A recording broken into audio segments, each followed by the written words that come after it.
Assalamualaikum warahmatullahi wabarakatuh. Berjumpa kembali dengan channel Herianah Ana. Masih penasaran kan kelanjutan latihan soal persiapan Olimpiade Sains Nasional IPA part 2-nya? Yuk disimak lagi.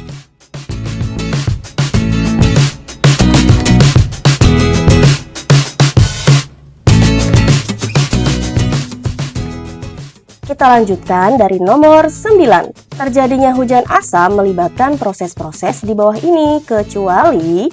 Nah adik-adik ingat, hujan asam disebabkan oleh gas apa? Hujan asam disebabkan oleh gas sulfur dioksida atau bisa juga nitrogen dioksida. Gas-gas ini akan bereaksi di atmosfer dan tiba-tiba ada hujan, maka akan membentuk hujan asam. Nah, gas-gas ini bisa dihasilkan dari kendaraan bermotor atau bisa juga dari asap buangan pabrik. Yuk kita lihat pilihan-pilihan jawabannya. Yang pertama, produksi gas buangan oleh kendaraan bermotor. Ini berkaitan dengan hujan asam ya. Kemudian yang B, terjadinya reaksi-reaksi kimia di atmosfer. Ini juga berkaitan dengan hujan asam. Yang C, produksi asap buangan oleh industri. Ini juga bisa menyebabkan hujan asam. Nah, kalau yang D, terjadinya penipisan lapisan ozon ini bukan diakibatkan karena adanya gas sulfur dioksida atau nitrogen dioksida, tetapi karena adanya gas CFC atau klorofluorokarbon yang terlepas ke atmosfer sehingga terjadilah penipisan lapisan ozon. Jadi, jawabannya untuk nomor 9 adalah yang D. Soal nomor 10. Peran terpenting dari bakteri dan jamur dalam suatu komunitas makhluk hidup adalah dalam proses. Nah, adik-adik ingat dalam rantai makanan ada produsen, ada konsumen, dan juga ada pengurai. Nah, pengurai bisa disebut juga dengan istilah dekomposer.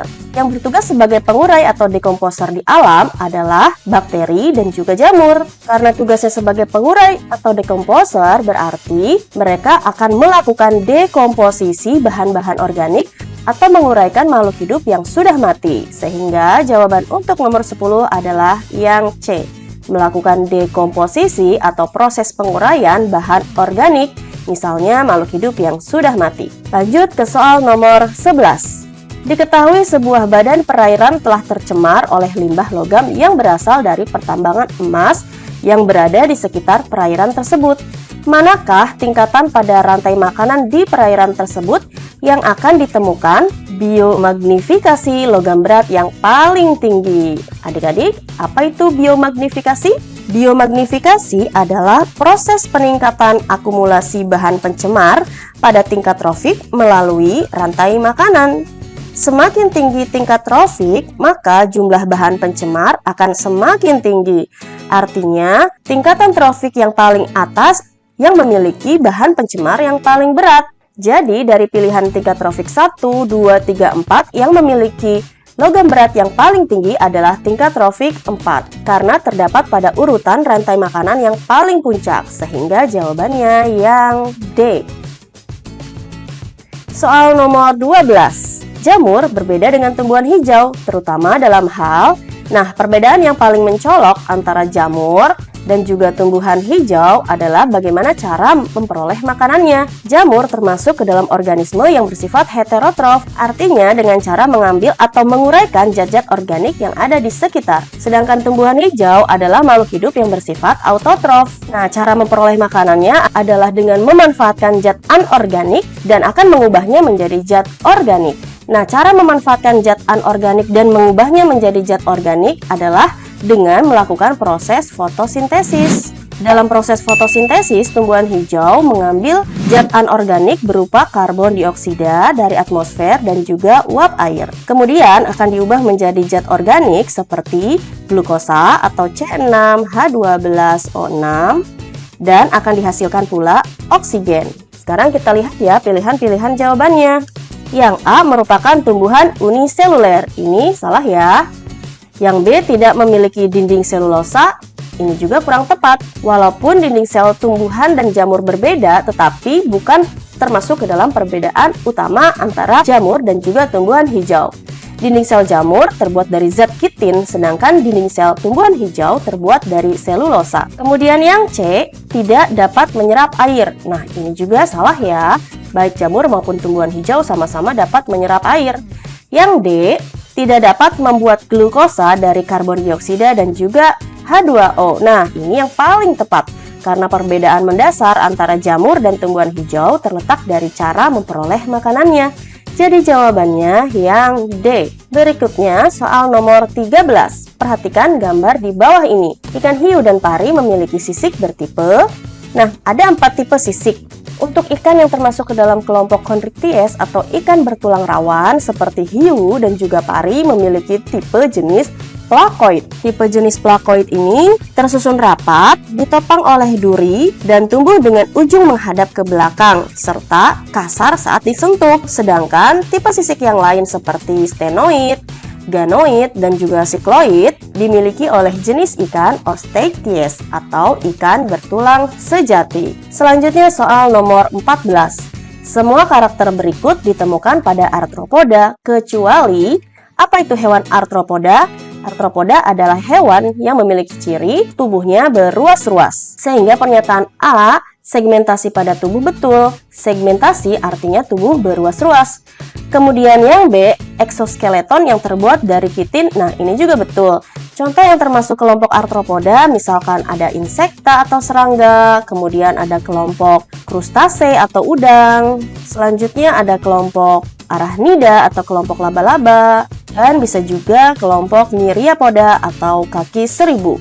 Nah, keempat kelompok arthropoda ini memiliki eksoskeleton atau rangka tubuh luar yang terbuat dari zat kitin. Selanjutnya yang C, sistem peredaran darah tertutup. Nah, ini salah ya. Semua kelompok arthropoda memiliki sistem peredaran darah terbuka. Sehingga jawabannya adalah yang C. Sedangkan yang D, rongga tubuh sejati, nah ini juga sudah pasti benar. Karena semua kelompok arthropoda sudah memiliki rongga tubuh yang sebenarnya atau sejati. Berikutnya soal nomor 15. Pteridophyta seringkali disebutkan sebagai tumbuhan kormus sejati. Sebab, apa itu tanaman kormus? Tanaman kormus disebut sebagai tanaman yang sudah memiliki akar, batang, dan daun sejati. Maksudnya adalah sudah bisa dibedakan mana akarnya, mana batangnya, dan mana daunnya. Sehingga jawaban dari nomor 15 ini adalah yang B. Dapat dibedakan ke dalam daun, akar, dan juga batang. Nah, lawan dari tumbuhan kormus adalah tumbuhan talus. Artinya, masih belum bisa dibedakan antara akar, batang, dan daunnya ya, atau belum memiliki akar, batang, dan daun sejati.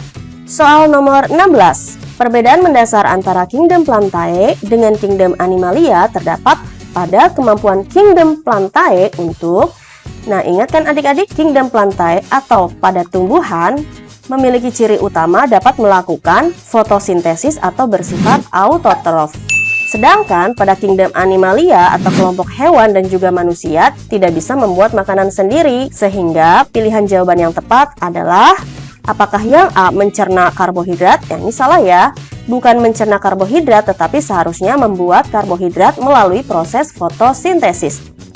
Yang B, merombak karbon dioksida. Nah, ini betul. Kenapa merombak karbon dioksida? Karena proses fotosintesis dengan cara merombak atau mengubah karbon dioksida disertai dengan adanya bantuan uap air, sehingga jadilah zat makanan berupa glukosa atau C6H12O6 dan juga oksigen. Jadi untuk jawaban nomor 16 adalah yang B. Kita lihat yang CD-nya ya. Untuk C, adaptasi terhadap lingkungan ini kurang tepat karena baik kingdom Plantae atau Animalia sama-sama mampu beradaptasi terhadap lingkungan. Yang D, mengeluarkan hasil respirasi sel. Nah, Plantae dan Animalia pun mampu melakukan respirasi sel di dalam tubuhnya. Jadi, sudah pasti jawabannya yang B. Soal berikutnya adalah nomor 17. Pada Angiospermae, gametofit jantan terletak pada, ingatkan tanaman Angiospermae atau tanaman berbiji tertutup. Kita sudah pernah bahas ya di pembahasan soal Olimpiade Sains Nasional part 1-nya. Nah, gametofit jantan terletak di bagian benang sari atau tepatnya di bagian kepala sari. Kepala sari disebut juga dengan antera. Sedangkan gametofit betina terletak di dalam putik, tepatnya di bagian bakal buah atau ovarium. Jadi, untuk soal nomor 17, yang ditanyakan adalah gametofit jantan terletak pada kepala sari atau disebut antera. Jawabannya yang C. Lanjut ke soal nomor 18. Perhatikan rangkaian percobaan fotosintesis berikut. Perlakuan gambar 2 dan 4 adalah, yuk kita lihat bersama-sama. Untuk gambar nomor 2, daunnya dicelupkan pada air panas. Nah, apa sih tujuan memasukkan daun tersebut ke dalam air panas? Tujuannya adalah untuk mematikan sel-sel daun. Sedangkan untuk nomor 4, yaitu ditetesi larutan lugol, tujuannya adalah untuk menguji keberadaan amilum di dalam daun. Amilum bisa juga disebut sebagai karbohidrat. Sekarang yuk kita cari jawabannya. Yang A, melarutkan klorofil daun dan menguji kandungan karbohidrat. Nah, ini salah ya. Seharusnya gambar nomor 2 mematikan sel daun, sedangkan melarutkan klorofil adalah tujuan dari percobaan nomor 3, yaitu memasukkan daun pada alkohol panas. Jadi percobaan nomor 3 bertujuan untuk melarutkan klorofil. Yang B, melarutkan klorofil daun dan mematikan sel yang menyusun jaringan daun. Ini juga salah. Yang C, mematikan sel yang menyusun jaringan daun dan menguji kandungan karbohidrat. Nah, ini yang paling tepat. Jawabannya sudah pasti yang C. Sedangkan yang D, mematikan sel yang menyusun jaringan daun dan menguji kandungan klorofil daun, ini kurang tepat. Berikutnya soal nomor 19. Perhatikan gambar sayatan daun berikut. Proses fotosintesis terjadi pada bagian daun nomor. Nah, sekarang kita lihat bagian-bagian daun ini. Untuk bagian yang pertama atau nomor 1 adalah lapisan kutikula. Lapisan kutikula ini bisa juga disebut sebagai lapisan lilin. Selanjutnya, untuk jaringan nomor 2 ini adalah jaringan epidermis atas. Jaringan nomor 4 disebut jaringan palisade.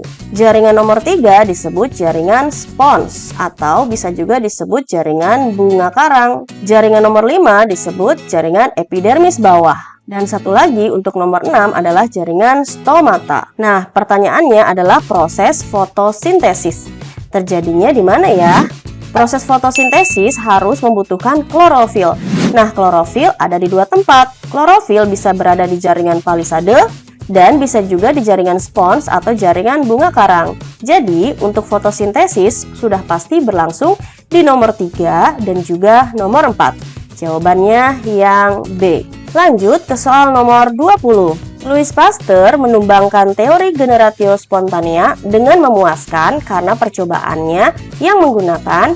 Nah, pada zaman dulu ada teori yang namanya generatio spontanea atau generasi yang terjadi secara spontan karena menyatakan bahwa makhluk hidup berasal dari benda mati. Percobaan Louis Pasteur menggunakan air kaldu yang dimasukkan ke dalam labu berbentuk seperti leher angsa. Nah, jadi jawabannya sudah pasti yang D, botol atau labu berbentuk leher angsa. Dengan percobaan Louis Pasteur dapat menumbangkan teori generatio spontanea, sehingga menyatakan bahwa makhluk hidup bukan berasal dari benda mati, tetapi makhluk hidup berasal dari makhluk hidup sebelumnya. Lanjut ke nomor 21.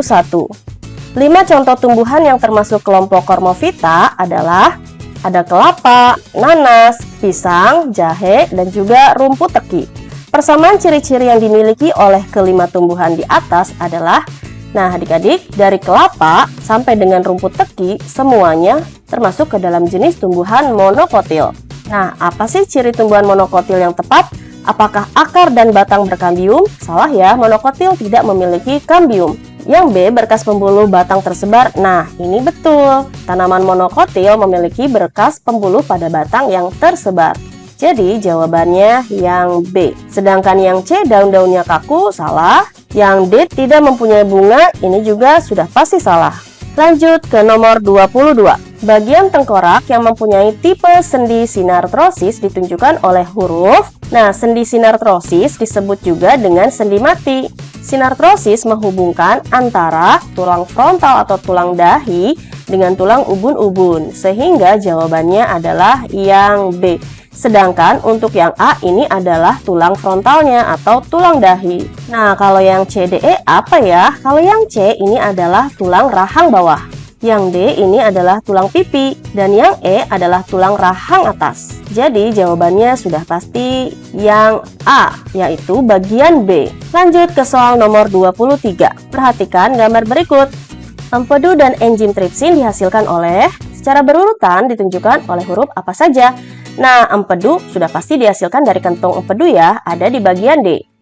Sedangkan enzim tripsin dihasilkan oleh pankreas. Nah, pankreas adanya di bagian C. Jadi jawabannya D dan C. Lanjut ke soal terakhir nomor 24. Pernyataan berikut yang benar dalam menjelaskan mekanisme pernapasan pada manusia adalah: apakah yang A. Otot diafragma relaksasi, volume rongga dada membesar? Nah, ini sudah pasti salah ya, karena pada saat relaksasi maka volume rongga dada akan mengecil. Selanjutnya yang B, otot diafragma berkontraksi, volume rongga dada mengecil. Nah, ini juga salah, terbalik dengan yang tadi. Harusnya volume rongga dada membesar. Yang C, otot antar tulang rusuk berkontraksi, tulang rusuk naik, volume rongga dada membesar, betul. Tekanan udara dalam rongga dada meningkat, udara masuk. Nah, ini kesalahannya ada di bagian tekanan udara dalam rongga dada meningkat. Seharusnya tekanannya menurun. Nah, jadi jawabannya sudah pasti nih yang D. Tapi kita cek dulu ya.